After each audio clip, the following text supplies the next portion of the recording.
নমস্কার বন্ধুরা, ফ্লেভার ফ্যান্টাসিয়ার নতুন একটি এপিসোড নিয়ে আবার হাজির হয়ে গেছি।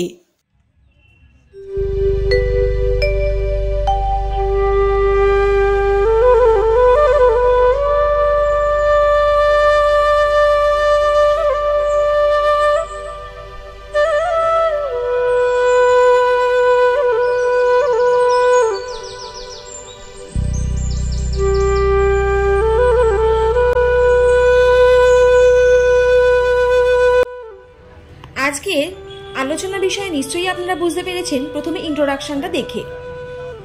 একদম ঠিক ধরেছেন। আজকে আলোচনা বিষয় হলো সারনাথ বৌদ্ধ স্তূপ। সারনাথ হলো উত্তরপ্রদেশের বারাণসীর কাছে অবস্থিত একটি ঐতিহাসিক ও ধর্মীয় স্থান। এটি বৌদ্ধদের জন্য একটি গুরুত্বপূর্ণ তীর্থস্থান, যেখানে বুদ্ধ ধর্মপ্রচার করেছিলেন বলে বিশ্বাস করা হয়। এই স্থানটি ভারতের উত্তরপ্রদেশের বারাণসী শহর থেকে 13 কিলোমিটার উত্তর পূর্ব দিকে অবস্থিত। সারনাথের মূল আকর্ষণ হলো ওয়ারথাই সারনাথ মন্দির। ওয়ারথাই সারনাথ মন্দির একটি বৌদ্ধ মন্দির, যা বেনারসের নিকটে সারনাথে অবস্থিত।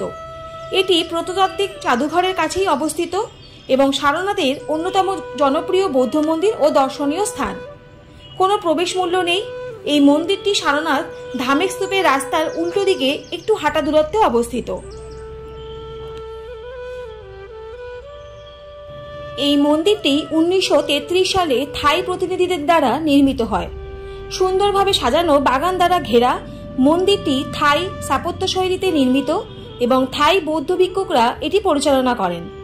মূল মন্দিরের প্রবেশদ্বারের আগে হাস্যোজ্জ্বল বুদ্ধের ছবি এবং গৌতম বুদ্ধের তার শিষ্যদের উপদেশ দেওয়া দৃশ্য দেখা যায়। মন্দিরের ভেতরে ভূমিস্পর্শ মুদ্রায় বুদ্ধের একটি মূর্তিও রয়েছে। ওয়ারথাই সারনাথ মন্দিরের অন্যতম আকর্ষণ হল 80 ফুট উঁচু দাঁড়ানো অবস্থায় বুদ্ধের একটি মূর্তি। এই মূর্তির নির্মাণ কাজ সম্পন্ন হতে 1 দশকেরও বেশি সময় লেগেছিল বলে ধারণা করা হয়। মূর্তির কাছে পৌঁছানোর আগে ফোয়ারা এবং ফুটন্ত পদ্মফুলের দৃশ্য দেখা যায়। মন্দিরের প্রাঙ্গণে বিভিন্ন রঙের ফুলের বাগান রয়েছে। এছাড়াও একটি পুরানো গাছ রয়েছে, যা সোনালী পাতা দিয়ে মোড়ানো অবস্থায় দেখা যায়। সারনাথে প্রাচীন বৌদ্ধ কমপ্লেক্স থেকে 300 মিটার দক্ষিণে অবস্থিত ভগবান বুদ্ধের বিশাল দণ্ডায়মান মূর্তি এবং থাই মন্দিরটি 2.5 একর জমির মধ্যে অবস্থিত, যেখানে ঝর্ণা এবং প্রস্ফুটিত পদ্ম ফুলে সবুজ উদ্যান রয়েছে। মূর্তিটির নির্মাণ কাজ 1997 সালে শুরু হয়েছিল, যদিও মূল ধারণাটি 27 বছর আগে ভারতীয় বংশোদ্ভূত বৌদ্ধ ভিক্ষু রাশ্মি শোষণ এবং প্রকাশ সমাধিগুণ দ্বারা কল্পনা করা হয়েছিল। পাথর কাটা, খোদাই এবং পালিশ করার কাজটি সম্পন্ন হতে প্রায় 5 বছর সময় লেগেছিল। মূর্তিটির নির্মাণ কাজ সম্পন্ন হয় এবং আনুষ্ঠানিকভাবে 2011 সালে মার্চ মাসে উন্মোচন করা হয়। এই প্রকল্পের অর্থায়নে বৌদ্ধ ভক্ত এবং বিশ্বজুড়ে অন্যান্য দাতারা মোট 2.5 লাখ পাউন্ড ব্যয় করেছেন। এটি একটি অত্যন্ত চিত্তাকর্ষক মূর্তি, যা চারপাশে সুন্দর বাগান দ্বারা ব্যাপকভাবে উন্নত। প্রায় 25 মিটার উঁচু, এটি ভারতের সবচেয়ে উঁচু ভগবান বুদ্ধ মূর্তি। দর্শনার্থীদের কাছে থাই মন্দির নামে পরিচিত। বাগানের একপাশে অবস্থিত ছোট লাল মন্দিরটিকে আনুষ্ঠানিকভাবে হিনায়না বুদ্ধ মন্দির বলা হয়, যদিও থাইরা এটিকে ওয়ারথাই মন্দির বলে। 1933 সালে থাই গণ্যমান্য ব্যক্তিদের দ্বারা নির্মিত এই সহজ কিন্তু সুন্দর ভবনটি অসংখ্য বৌদ্ধ মূর্তি দ্বারা বেষ্টিত, যার মধ্যে একটি হাস্যকর বুদ্ধ এবং একটি দৃশ্য রয়েছে যেখানে বুদ্ধ তার অনুসারীদের উদ্দেশ্যে তার প্রথম ধর্মোপদেশ দিচ্ছেন।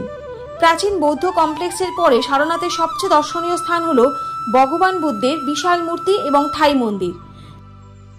সারনাথের আরেকটি মূল আকর্ষণ হল ধামেক স্তূপ, যেখানে বুদ্ধের প্রথম ধর্মপ্রচারে স্থান চিহ্নিত করা হয়েছে। এখানে বিভিন্ন দেশের বৌদ্ধ পর্যটকদের আনাগোনা দেখা যায়। বুদ্ধ পূর্ণলাভের উদ্দেশ্যে যে 4টি তীর্থস্থানে গমন করার জন্য নির্দেশ দিয়েছেন, তার মধ্যে একটি হচ্ছে সারনাথ। ধামেক স্তূপ ভারতের উত্তরপ্রদেশে বারাণসীর কাছে সারনাথে অবস্থিত এবং এটি বিশ্বের অন্যতম শ্রদ্ধেয় বৌদ্ধ স্মৃতিস্তম্ভ। এই স্তূপ সেই স্থানকে চিহ্নিত করে যেখানে প্রভু বুদ্ধ বোধগয়াতে জ্ঞান প্রাপ্তির পরে তার 5 শিষ্যকে প্রথম ধর্মোপদেশ প্রদান করেছিলেন। এই ঘটনাটি ধর্মচক্র প্রবর্তন নামে পরিচিত। এবারে আসি সারনাথ কিভাবে পৌঁছাবেন। সারনাথ, যা বারাণসী থেকে প্রায় 13 কিলোমিটার উত্তর পূর্বে অবস্থিত, এটি সড়কপথে ভালোভাবে সংযুক্ত। বারাণসী থেকে ক্যাব, অটোরিকশা বা টোটো বা টুকটুক ভাড়া করে সহজেই সেখানে পৌঁছানো যায়। সারনাথ যাওয়ার সেরা সময় কোনটা? অক্টোবর থেকে মার্চ মাসের মধ্যে ভ্রমণ করার জন্য আবহাওয়া আরামদায়ক এবং দর্শনের জন্য উপযুক্ত। ধামে স্তূপ বা ওয়াটথাই মন্দির প্রতিদিন সকাল 6টা থেকে সন্ধ্যে 5:30 পর্যন্ত খোলা থাকে। এছাড়াও একটি যৌথ প্রবেশ টিকিট রয়েছে, ভারতীয়দের জন্য 25 টাকা এবং বিদেশিদের জন্য 100 টাকা, যা প্রত্নতাত্ত্বিক ধ্বংসাবশেষ কমপ্লেক্স, ধামেক স্তূপ এবং প্রত্নতাত্ত্বিক জাদুঘরে প্রবেশের জন্য প্রযোজ্য। কেবল মিউজিয়ামের টিকিট 20 টাকা।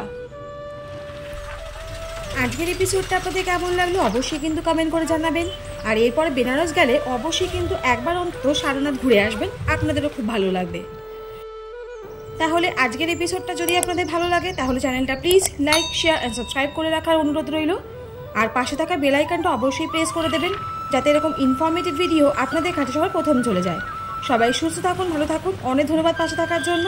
দেখা হচ্ছে নেক্সট কোনো এপিসোড নিয়ে, ততক্ষণের জন্য টাটা।